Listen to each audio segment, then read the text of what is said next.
way to take my cue, guys. Hi, everybody. Je suis très content d'être ici. I brought a water bottle out, and now all right, listen. Look, the point is, my girlfriend has issues with yeast. No.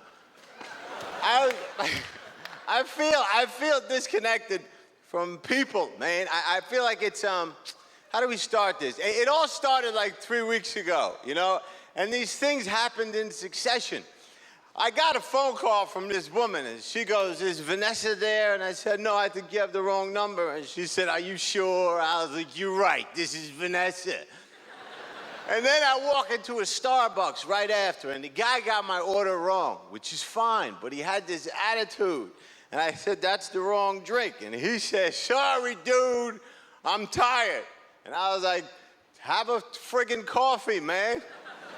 That's why I'm here. Why are you yelling at me?" And then he said, "What did you get?" And I said, "A medium coffee." He said, "No, that's a grande." And I said, "No, that's a medium. Just give me the medium." He said, "No, that's a grande." I was like, you know what? Now that this has become a thing, the only way I'm using the word grande is if a Mexican pimp walks in and asks me what kind of titties I like. Like, give me the damn coffee. Por favor. And then, man, I walk outside, and somebody had vandalized my bicycle. This is the one that did it. They vandalized my bicycle seat. They cut my bike seat, man. Who cuts a bike seat? Somebody was so miserable, they saw my 10-speed tied to a pole, and they couldn't take it anymore. They were like, "Look at this rich bastard right here." You're gonna cut a bike seat?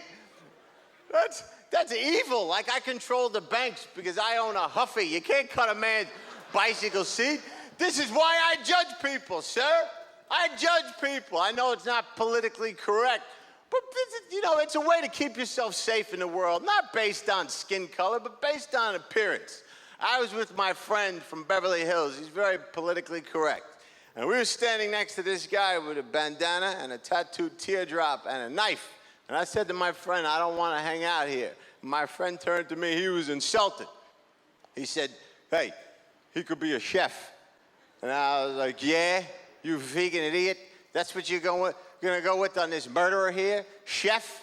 Are you out of your damn mind? You gotta make a judgment on anything. If I get a girl home, sir, and she takes her pants off and it looks like she has herpes, I can't afford to assume she got stung by a pack of bees." Yes, people, there we go. The whole point, I can't satisfy a woman. Listen, I want out of the game, man. I want to be 80 years old. 80. Because at 80, you won. You can do anything you want. You can walk into a store and just steal stuff. You know, what are they going to say? "Hey, you have to pay for that." "Yeah, I can't hear you." I'm a veteran, man. My balls are in aisle 2. Why don't you clean them up? Listen, the point is, I don't know. What's it all about, man? My girlfriend left me recently, and I just, I'm dating. It's not really dating. I don't have any money, so we just walk around. She's still really cool with it, though, you know? She's always like, "Where are we going?" I was like, "Further." I told you to eat before you come out with me. Shake a leg, girl. It's hard to meet nice people, isn't it? Especially I'm staying in Hollywood now. And that's a tough place, man. My first impression of Hollywood, I walk into a coffee shop, and there's a girl with the biggest fake titties I've ever seen in my life. This big. They don't even have these in Canada. Just big American fake titties. And she had a half top with stuff written on the shirt. And I couldn't help but look at it. And she got mad at me. She said, "What are you looking at?" And I was like, what am I doing? If I stuff a balloon in my pants and paint the bullseye on it, you might take a second friggin' peekaboo, lunatic. I'm looking at you, big titties. You got a car under your shirt. I'm looking at you. And I said, "Why would you get them that big if you're so sensitive?" And she turned, she said, "I did it for me." And I was like, you did it for, you buy an orthopedic pillow for you.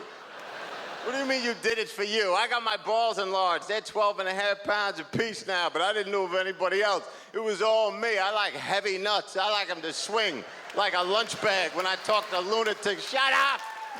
You did it for you. Everybody's crazy. The point is she has issues with yeast. I don't care, sir. It's just that to me, the vagina is like a hot dog. If I really know what's in it, I can't eat it. I'm kidding, I can eat it, but it's weird. Listen. You just gotta loosen up, everybody. It's warm in here. It's hot as hell, isn't it? What happened to the ace? I feel like a rapper. It's hot as a Listen, the point is, it's so hard to meet nice people. You know, I thought I was in love. And I met this girl, she was a PhD. I get choked up when I talk about her.